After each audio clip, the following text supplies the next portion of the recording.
یہ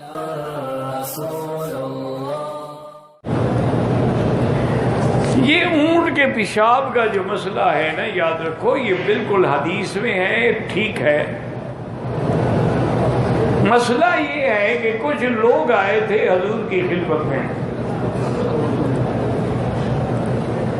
بظاہر وہ اسلام لے آئے، کلمہ بھی پڑھا، لیکن مدینہ منورہ کی جو اور فضا اور موسم ان کو موافق نہ آیا تو ان کے پیٹ بڑھ گئے، استسقاء کی بیماری میں مبتلا ہو۔ حضور نے حکم دیا کہ ان کو جہاں اونٹ ہیں صدقے کے، جہاں اونٹ کھڑے ہوئے ہیں صدقے کے، ان کو وہیں بھیج دو، یہ وہیں رہیں۔ اور ان کو بھی آپ نے فرمایا فَاشْرَبُوا مِنْ أَلْبَانِهَا وَأَبْوَالِهَا، تم اونٹوں کا دودھ بھی پیو اور پیشاب بھی پیو۔ تو انہوں نے دودھ بھی پیا، پیشاب بھی پیا، اور چند دنوں کے بعد بالکل ٹھیک ہو گئے، بیماری ختم ہو گئی۔ لیکن چونکہ وہ منافق تھے نا بدبخت، قتل الرائی، انہوں نے حضور کے چرواہے کو قتل کیا، اس کی آنکھوں میں بھی خنجر مارے، اور اونٹ جتنے صدقے کے کھڑے تھے وہ بھی بھگا کے لے گئے۔ حضور پاک کو اطلاع ملی تو آپ نے حکم دیا کہ پکڑو ان۔ بہرحال صحابہ کی تیز رفتار اونٹوں نے ان کو پکڑ لیا اور لے آئے۔ حضور نے حکم دیا کہ ان کی بھی اسی طرح آنکھوں میں سرائیاں گرم کر کے پھیری جائیں جیسے ان نے اس غریب پہ ظلم کیا۔ اب حدیث میں یہ لفظ تو موجود ہے کہ اشربوا من البانہا وابوالہا، کہ اونٹ کا دودھ بھی پیئیں اور پیشاب بھی۔ اس لیے امام احمد بن حنبل رحمۃ اللہ علیہ فرماتے ہیں کہ اونٹ کا پیشاب جو ہے آدمی پی سکتا ہے، پاک ہے۔ امام ابو حنیفہ رحمۃ اللہ علیہ فرماتے ہیں کہ حضرت وہ تو ضرورت تھی، بیمار تھے،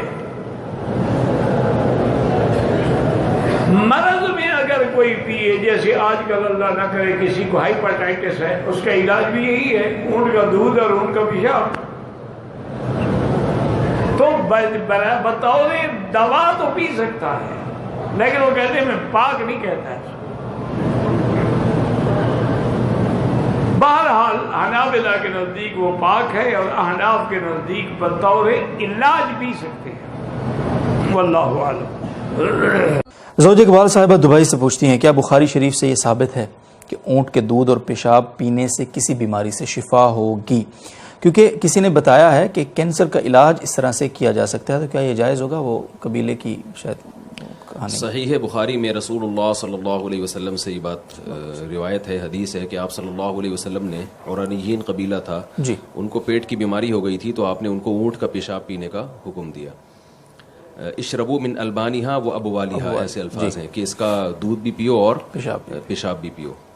تو اس حدیث کی بیس پر بعض حضرات اس کے قائل ہیں کہ اونٹ کا پیشاب کی اسلام میں اجازت ہے، لیکن اگر ہم دلائل میں غور کرتے ہیں تو ہم یہ دیکھتے ہیں کہ صحابہ کرام نے کبھی بھی ہمیں نہیں ملتا کہ اونٹ کا پیشاب کو حلال سمجھاؤ یا پاک سمجھاؤ یا وہ پیتے رہے ہوں، کیونکہ کسی حدیث کی جب کوئی تشریح کی جاتی ہے تو دوسری حدیثوں کو بھی سامنے رکھا جاتا ہے اور صحابہ کرام کے عمل کو بھی۔ ٹھیک ہے، تو دوسری جتنی بھی احادیث ہیں ان میں پیشاب سے بچنے کی بہت سخت تاکید ہے۔ آپ صلی اللہ علیہ وسلم نے فرمایا استنزہوا من البول فإن عامۃ عذاب القبر منہ، پیشاب سے بچو اس لیے کہ اکثر عذاب قبر پیشاب کی وجہ سے ہوتا ہے، یعنی پیشاب کی چھینٹوں سے بچنے کا حکم ہے، تو پینے کی اجازت کیسے ہوگی؟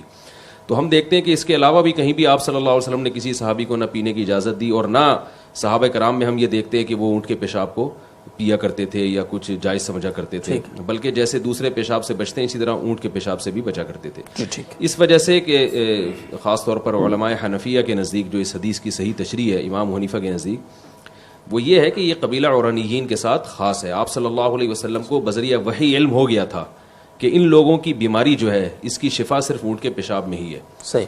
تو اس بیس پر ہم بھی یہ فتویٰ دیتے ہیں کہ اگر میڈیکل سائنس سے یہ پتہ چل جائے کہ اس آدمی کی بیماری کا علاج اونٹ کے پیشاب کے علاوہ کسی بھی چیز میں نہیں ہے، کوئی مستند ڈاکٹر یہ کہہ دے، تو اس شخص کے لیے پھر ضرورت کے وقت اونٹ کا پیشاب اس کے لیے حلال ہوگا بطور علاج کے۔ لیکن عام طور پر وہ جیسے خبائث حرام ہے، قرآن نے کہا ہے کہ جتنی بھی ناپاک چیزیں خبائث ہیں وہ سب حرام ہیں، تو اونٹ کا پیشاب بھی اسی طرح ناجائز اور حرام ہی ہے۔ جی ٹھیک ہے، بہت بہت شکریہ۔